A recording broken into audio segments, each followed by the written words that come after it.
Hello, welcome to Lackinbehind in Minecraft. My name is Lackinbehind. We're in a creative world in the 1.2 version of Bedrock, aka Minecraft for Windows. And I was first introduced to Minecraft through this version of the game several years ago. Working in a survival world, trying to build a mob spawning farm for XP in the overworld. It did not work at all. Of course, the tutorial that I was watching was in the Java version, and it's difficult to find accurate information to show the differences between Java and Bedrock. So I want to kind of explore some of those things here. And the first thing I wanted to look at was the spawnable area around a player of mobs. So that potentially could have been one of the problems with the farm in Bedrock versus how effective they are in Java. So here I've got a spawnable area that extends 8 chunks out from the player. And of course we've used water here to prevent mobs from spawning in the areas that we are not currently monitoring. The orange carpet indicates the space that is either too close or too far away from the player. So within 24 blocks, mobs will not spawn if they're closer than that. And then as you get further out, 128 blocks away is the maximum distance that a mob will spawn. So when standing at the corner there, you won't see any mobs spawning. This rain, I tell ya, it just rains constantly. So yeah, so the mobs will not spawn in these chunks that are further away from the player. And it is a radius, 128 block radius, so it's not like a straight line. And that was my first idea here with the orange carpet you can see underneath the tinted glass.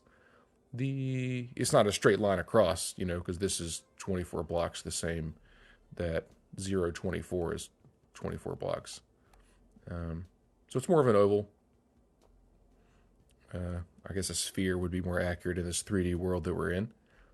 So here we've got the spawnable areas, and drink a little potion of night vision. You can see what's going on inside. The fence gates here have 3x1 space that allow the mobs to spawn.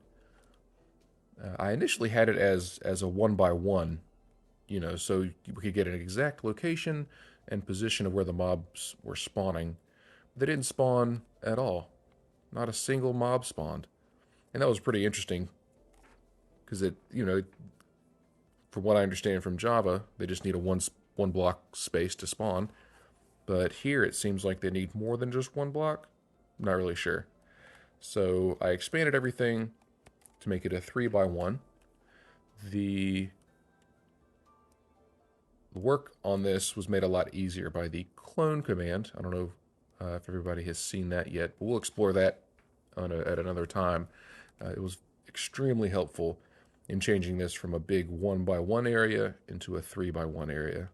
So we're going to take a look and see some examples of what's happening with the take this one again. We'll actually see the mob spawning in action.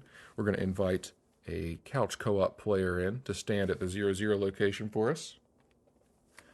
And so they'll stand. We'll have Alex standing down there, and then we'll go into spectator mode for ourselves. Get the difficulty set here from passive, peaceful to hard mode, and then we'll see the mob spawning in here pretty soon. We got a couple zombies over here already. But it seems that the spawn rates are slower in Bedrock. And then the spawn mob caps are lower as well. So that was definitely one of the problems with the initial farm that I had created. We'll take a look at maybe some other options that you can use for a mob farm, see if it's even possible to do in the Bedrock version of the game. We'll give them a few seconds here to spawn in. I will say that covering this area in water was very satisfying. it was a lot of fun to watch that happen automatically. Um, definitely recommend if you get a chance and just want to hang out for a few minutes and watch some water move around on its own.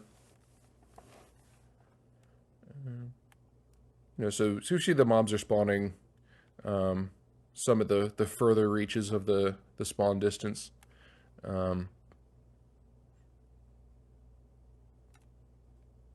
but I thought this was very interesting. It was a lot of fun to set this up and see it visually, to visualize what's happening with the spawning mechanics in the game.